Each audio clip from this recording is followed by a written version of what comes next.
Monsieur le Premier ministre, bonsoir. Nous avons Bonsoir. regardé ensemble les reportages de nos envoyés spéciaux au Rwanda. Je vous demanderai d'abord évidemment de nous dire comment vous jugez le début de cette opération turquoise. Se déroule-t-elle comme vous le souhaitez et est-elle à votre avis aujourd'hui un peu mieux comprise? Je le crois. Je le crois. Pourquoi avons-nous décidé cette opération au Rwanda?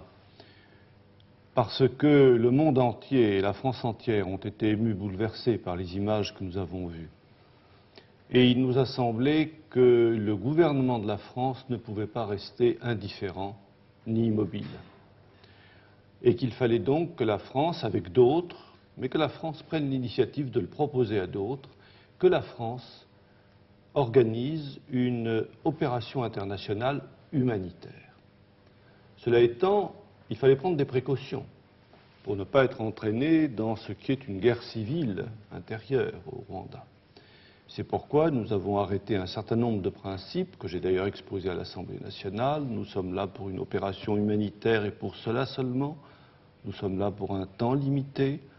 Nous attendons des renforts d'autres nations et nous souhaitons que d'ici la fin du mois de juillet, les Nations Unies prennent notre relais. Voilà. La question que forcément on se pose dans ces cas-là, c'est que puisque malheureusement tout le monde l'a vu, il y a eu des massacres abominables et sans doute des centaines de milliers de morts, pourquoi est-ce que cette décision qu'on a prise, on n'a pas pu la prendre avant?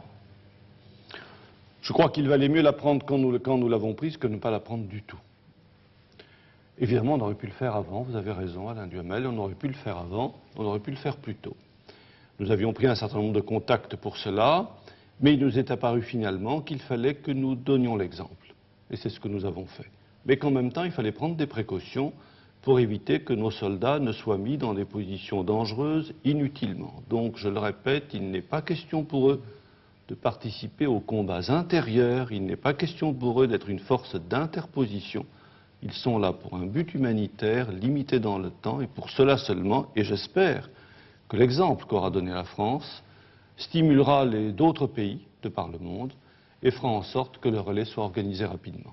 Vous dites que effectivement les troupes françaises ne sont pas là pour faire de l'interposition, participer au combat, mais que va-t-il se passer si par exemple le FPR progresse, prend Kigali, et si progressant, il se trouve extrêmement proche des troupes françaises? Comment doivent-elles réagir? Écoutez, nous aviserons à ce moment-là. Je constate une chose, c'est que le FPR, qui était fort réticent, pour ne pas dire plus, devant l'opération française, a déclaré depuis 24 heures qu'il constatait que nous y étions pour un but humanitaire seulement, et que dans ces conditions, il avait moins de réserves, je ne dis pas qu'il l'approuvait, mais qu'il avait moins de réserves sur l'opération que nous menons. Bon, est-ce qu'on peut dire que sur cette question de l'opération humanitaire française au Rwanda, il y a un accord absolu entre le président de la République et le gouvernement, point par point? J'en ai parlé avec le président de la République il y a de cela, il me semble, une dizaine de jours, et nous sommes convenus tous les deux qu'il y avait lieu d'intervenir. Et puis nous avons défini ensemble la mission de façon parfaitement précise pour ne pas être entraînés, et c'était mon souhait express, pour ne pas être entraînés plus loin qu'il ne le fallait. Il y a une question qui est souvent posée, c'est le fait que la France, vous allez me répondre que c'était avant votre gouvernement, mais enfin la France, disons, avait de bonnes relations avec le gouvernement précédent, sur place au Rwanda, et ce sont des séides de ce gouvernement précédent qui se sont comportés de façon abominable. Est-ce qu'au fond, on a une part de responsabilité, à vos yeux, est-ce qu'on a une part de responsabilité indirecte? Non, je ne le crois pas. Et d'ailleurs, l'une de nos premières interventions depuis 48 heures, ça a été justement d'aller au secours de populations Tutsi, pour bien montrer que nous avions en vue une opération destinée à défendre tout le monde. Nous ne venons pas prendre parti pour les uns contre les autres. Est-ce qu'au fond, certains nous disent qu'à propos de cette opération du Rwanda, on pourrait peut-être un peu réfléchir à la politique de la France en Afrique, justement, quel type d'aide, quel type de coopération? Est-ce que ça vous semble être effectivement une occasion de réfléchir un peu à ça? C'est sûrement une occasion de réfléchir, mais vous savez, les choses sont claires et simples. La France se veut une puissance mondiale. C'est son ambition et c'est son honneur, et je souhaite qu'elle conserve cette ambition. Et le premier champ de son intervention, c'est l'Afrique, où, de par une tradition qui est maintenant séculaire, elle a un rôle éminent à jouer, spécialement l'Afrique francophone. Donc, parce qu'il s'agit de l'Afrique, parce qu'il s'agissait d'un pays francophone, nous ne pouvions pas rester indifférents, mais pour autant, il faut définir et mener cette opération de telle sorte que nous ne soyons pas entraînés plus loin que nous ne le voulons.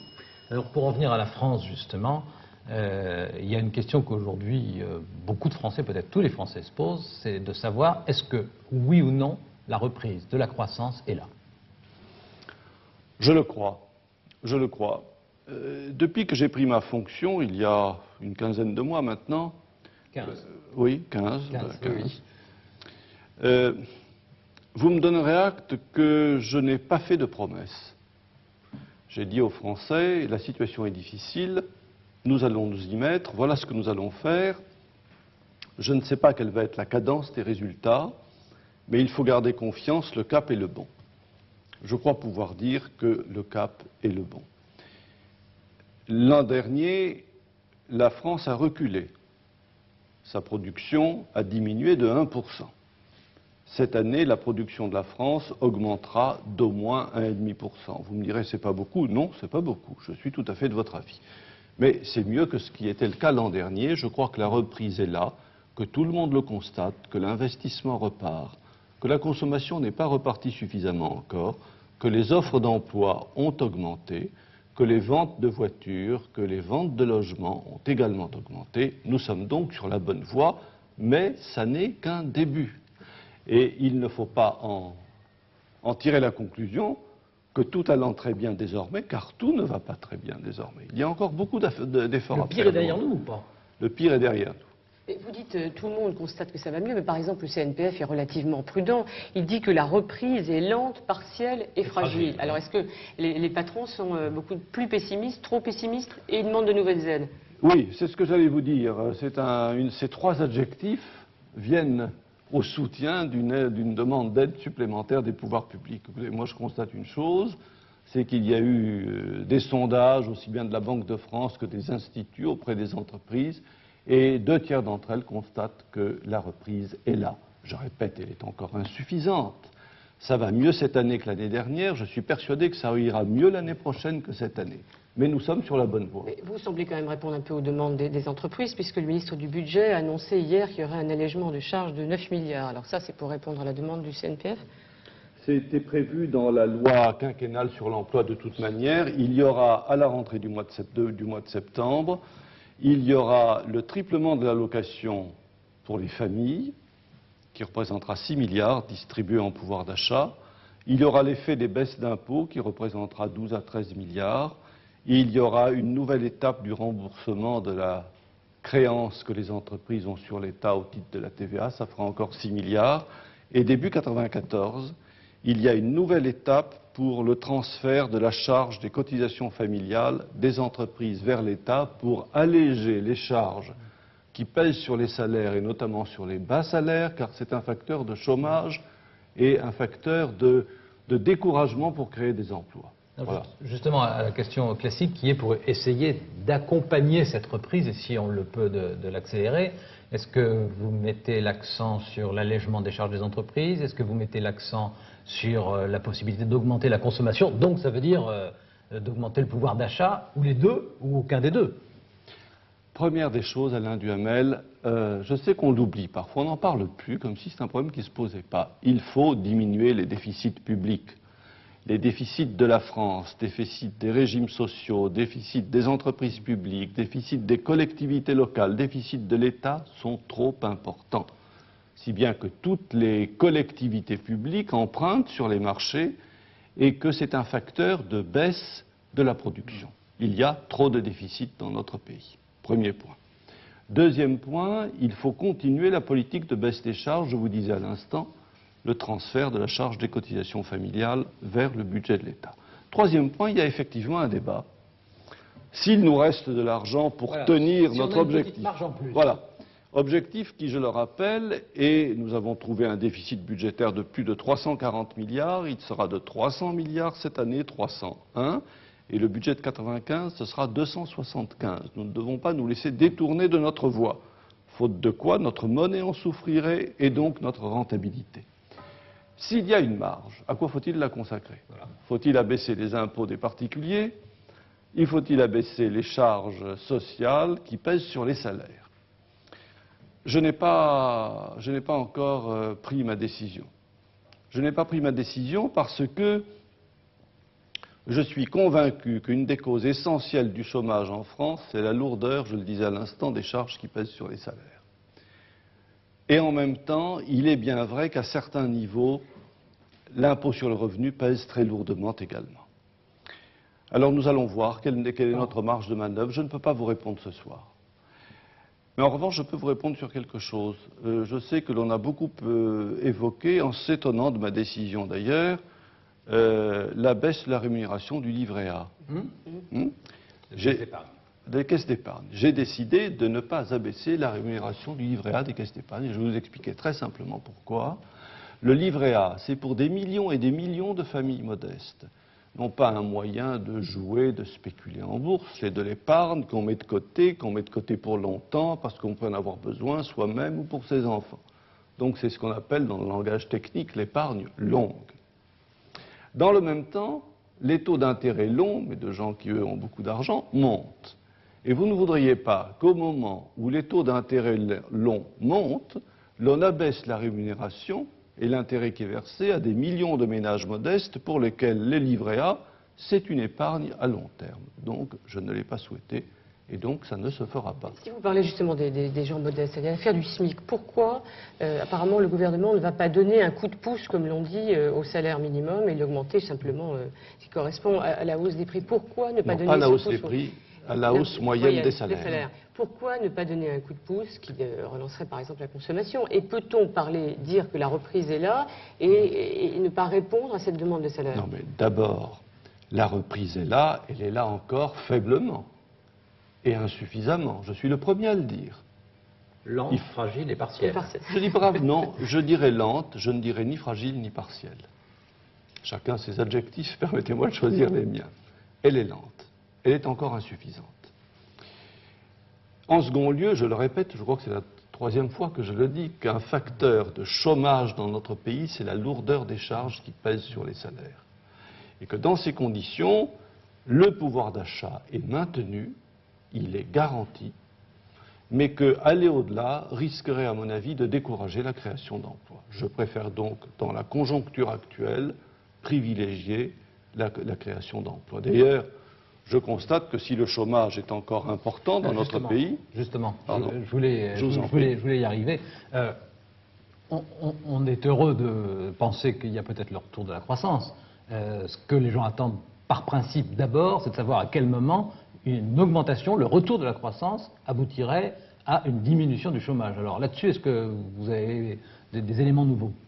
Je suis aussi anxieux qu'eux et aussi désireux qu'eux de voir le mouvement s'inverser. Si l'on compare l'année 1994 à l'année 1993, on constate un considérable ralentissement de l'augmentation du chômage.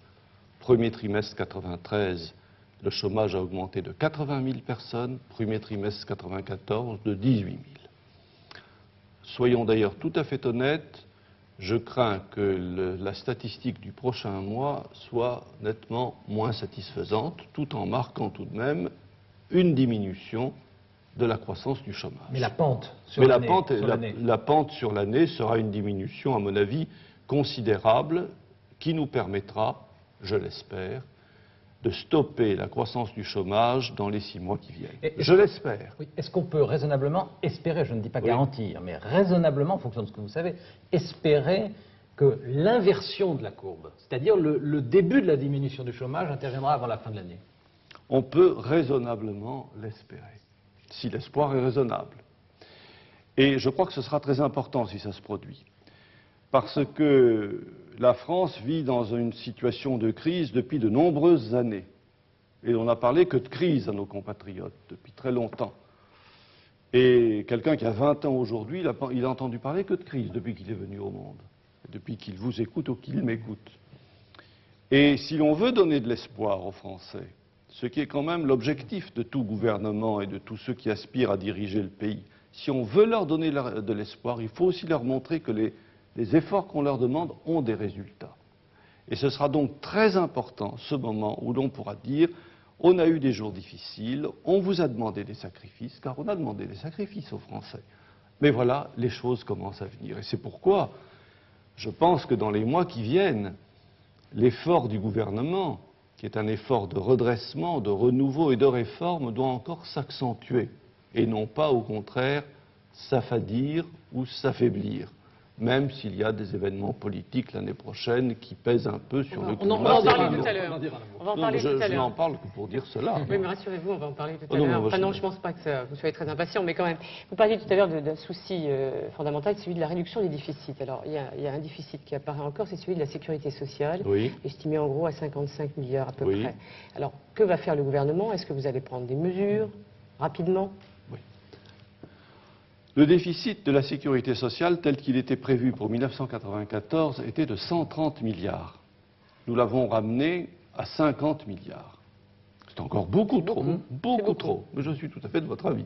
Enfin, c'est moins que 130 milliards, car n'oubliez pas que nous étions en état de quasi-cessation de paiement pour la sécurité sociale, et notamment pour les retraites. Et nous avons évité une sorte de quasi-faillite, au prix d'ailleurs de décisions qui ont été des décisions difficiles à prendre et qui étaient impopulaires, et que nous avons prises et que j'ai prises de propos délibérés, car c'était le seul moyen de sauver la sécurité sociale. Alors aujourd'hui, quelle est la situation? En matière de médecine et de soins médicaux, les accords conclus avec les professions de santé, auxquels je tiens à rendre hommage, ont donné de bons résultats. La croissance est celle qui était prévue des dépenses, et pas davantage. Pour les médicaments, c'est un peu moins net, et ceux qui croient beaucoup, c'est les dépenses hospitalières. Et là, vraiment, je fais un appel à tous les personnels hospitaliers, les médecins, les infirmières, tous ceux qui concourent à la vie de l'hôpital et qui remplissent un rôle exemplaire et auquel il faut rendre hommage. Je crois qu'il est vraiment impérieux de faire en sorte que nous maîtrisions mieux nos dépenses de santé. Nous ne pouvons pas entrer dans un système où tous les 2 ans, on demandera plus aux assurés sociaux ou plus aux entreprises, car à terme, c'est le chômage qui s'accroît. Encore un mot, parce qu'ensuite il faudra qu'on parle de la suite, de ce que vous ferez dans les 10 mois qui viennent. Encore un mot. Comment est-ce qu'on peut expliquer, simplement, comment est-ce qu'on peut expliquer qu'au moment où la croissance repart et où vous nous dites qu'il y a des espérances qui sont meilleures, la bourse est le tournis et donne le sentiment d'aller dans tous les sens?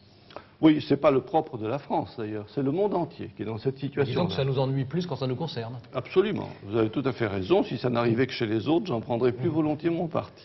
Encore que ce soit un peu égoïste comme façon de raisonner. Enfin. On pourrait se lancer dans une explication longue et technique. Soyons très simples. Oui.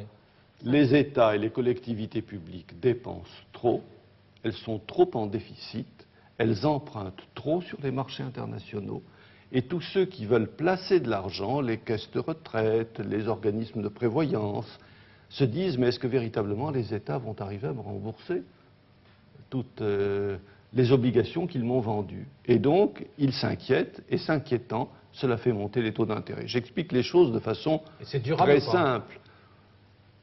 À mon avis, ça ne cessera vraiment que lorsque tous les États du monde auront remis de l'ordre dans leurs finances publiques. Ça veut dire qu'on va avoir régulièrement, comme ça, des tempêtes monétaires avec des hausses, des baisses? Je le crains, tant que nous n'aurons pas, d'une part, remis de l'ordre dans les finances publiques et de tous les pays, et d'autre part, réformer profondément le système monétaire international, mais ça nous entraînerait peut-être trop loin. Il y a l'élection présidentielle dans 10 mois. Est-ce que vous êtes ou non condamné d'ici là à expédier les affaires courantes d'une façon ou d'une autre, ou est-ce que vous pouvez entamer des réformes nouvelles? Mais bien entendu, c'est en tout cas mon intention, même si je ne me dissimule pas que le fait qu'il y ait une élection importante dans 10 mois, et élection qui est d'ailleurs une élection capitale, car finalement c'est à cette élection-là que l'on va voir si les Français peuvent ou pas nourrir un nouvel espoir pour leur pays. Ils ont commencé en 1993, ça a mis fin au socialisme dans notre pays. Nous avons fait un certain nombre de réformes importantes, je n'en parle pas depuis 15 mois, nous allons en faire, je vais en parler, oui. Mais il est bien vrai qu'il faudra qu'il y ait un nouvel espoir pour la France et pour les Français qui soit défini lors de cette élection. Alors qu'allons-nous faire? Nous avons sur le chantier toute une série de choses. On a parlé à l'instant même de la sécurité sociale et de l'assurance maladie. Et nous allons notamment voir s'il y a lieu de modifier le financement, de commencer à modifier le financement de l'assurance maladie pour que là aussi, ça pèse moins sur le salaire et plus sur le consommateur, par exemple. C'est une hypothèse. Nous allons faire une réforme profonde de la police. Vous avez vu tout à l'heure Charles Pasqua étant dans une région sinistrée du midi de la France, Et la réforme de la police que nous allons faire va permettre d'accroître la sécurité. D'ores et déjà, je peux vous dire que la criminalité a diminué dans notre pays depuis 1 an. Nous allons faire une réforme de la justice et faire voter une loi qui réforme la justice pour que les Français retrouvent toute leur confiance dans la justice de leur pays. En démocratie, c'est absolument capital. Ça s'appliquera avant la fin de l'année?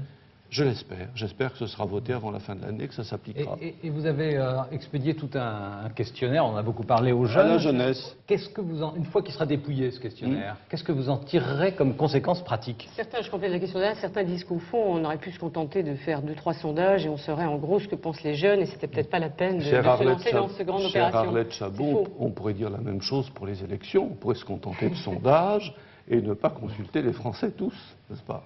Donc, qu'est-ce que vous en faites? Qu'est-ce que vous en faites? Bon, écoutez, en substance, hein, bien sûr. on a envoyé 8 millions de questionnaires aux jeunes. Il y a eu des malentendus ou des incompréhensions entre le gouvernement et la jeunesse. J'en prends ma part de responsabilité, ni plus ni moins. Mais je ne la dissimule pas. Il m'a semblé qu'il fallait repartir d'un bon pied. Donc, un groupe d'experts indépendants a fait un questionnaire, l'a envoyé. Les réponses vont arriver, je pense, vers la fin du mois de juillet. Alors, on les dépouille, qu'est-ce que vous faites? Alors attendez, on les dépouille, on en fait la synthèse, et il y a des propositions qui me sont faites. Là, je ne peux pas vous dire ce que j'en fais, je ne connais même pas les résultats. Non, mais je veux dire, votre idée, c'est d'en tirer des mesures précises tout de suite Mais absolument. Mon idée, c'est d'en tirer des mesures précises tout de suite, comme mon idée, c'est de faire en sorte que le contrat pour l'école qu'a élaboré François Bayrou entre en application le plus rapidement possible. Vous le voyez, les mois qui sont devant nous vont être des mois tout à fait actifs, et encore ne vous ai-je pas parlé d'aménagement du territoire, ne vous ai-je pas parlé de la loi sur la famille, vont être des mois de travail, des mois de changement, des mois de renouveau. Il n'y aura pas de ralentissement, d'enlisement, de prudence. Il faut toujours de la prudence. La prudence, c'est la forme du jugement dans l'action. Mais la prudence, c'est le contraire de l'enlisement, car l'imprudence conduit au recul et à l'enlisement. Il y a une phrase dans un livre que publie Jacques Chirac qui utilise le mot prudence. Il dit: lorsque la prudence est partout, le courage est nulle part. Qu'est-ce que vous répondez?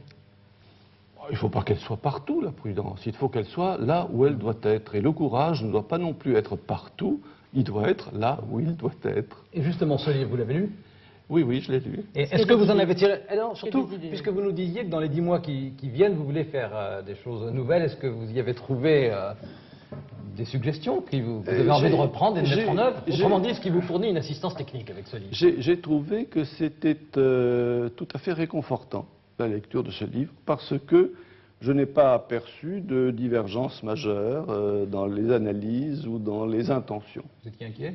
Pas du tout, pas du tout. En revanche, je contestais l'idée selon laquelle, développée encore par Jacques Chirac, on ne peut pas faire grand-chose en période de cohabitation. Il dit que la France est gouvernée avec sagesse, mais c'est vrai qu'on ne peut pas vraiment faire de grandes réformes en cohabitation. Écoutez, je ne sais pas. Moi, c'est ma deuxième expérience de cohabitation. La première, j'étais ministre des Finances. On a fait des choses très importantes et de très grandes réformes dans le domaine financier. Avec Jacques Chirac? Avec Jacques Chirac, Premier ministre, et il en est résulté une prospérité dont j'ai le regret de dire que le gouvernement socialiste qui a suivi a fait le plus mauvais usage, et que d'ailleurs... C'est pas gentil pour Michel Rocard. Non, mais enfin, hélas, c'est vrai. Et que d'ailleurs, il faudra, si nous retrouvons la prospérité, ce que j'espère, il faudra que nous en fassions un bon usage. Et dans ce gouvernement-ci, alors là, cette fois-ci, c'est moi qui le dirige, nous avons fait des réformes extrêmement importantes dans le domaine judiciaire, constitutionnel, économique, social. Je ne vais pas toutes les énumérer. C'est tout à fait inutile. Ce que je veux dire, c'est la chose suivante, tout simplement.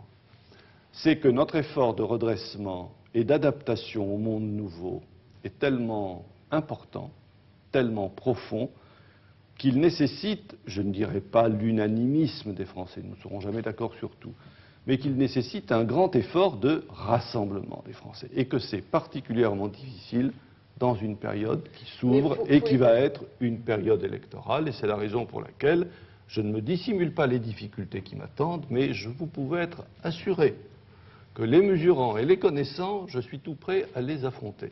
Vous dites consensus, vous n'êtes pas de ceux qui pensent que pour les réformes... Rassemblés, pardonnez-moi. Oui. Vous n'êtes pas de ceux qui pensent que pour les réformes importantes, il faut consulter les Français par référendum le plus souvent possible. Si, à l'occasion, oui, mais il faut leur poser des questions bien précises. Et surtout se dire que des référendums, il arrive que ça se perde aussi. D'ailleurs, ça s'est vu dans notre histoire. Donc il faut faire attention avant de poser une question. Il faut vraiment poser la bonne question au bon moment. L'objectif de Jacques Chirac, quand il publie son livre, c'est de commencer à esquisser un projet pour la France. Est-ce que vous avez un projet pour la France aussi? Ben, écoutez, lorsque j'ai présenté mon gouvernement devant l'Assemblée nationale, j'ai défini un projet pour 5 ans. Ai-je dit à l'époque, ce qui n'avait pas manqué de susciter des commentaires d'ailleurs, c'était l'an dernier, et dans lequel je disais que l'objectif était de recréer un nouvel exemple français. Et ce projet se développe dans toute une série de directions, de façon continue et progressive, dans toutes les directions de la vie collective. Un certain nombre de choses ont été faites, d'autres vont l'être dans les mois qui viennent, d'autres devront l'être dans les années qui viendront. Par exemple, je prends un exemple. La réforme du financement de l'assurance maladie, c'est une réforme d'une immense ampleur. On ne peut pas le faire dans les 6 mois, qu'il y ait ou pas des élections présidentielles d'ailleurs. Ça ne se fera pas en 6 mois. C'est une affaire qui demande plusieurs années.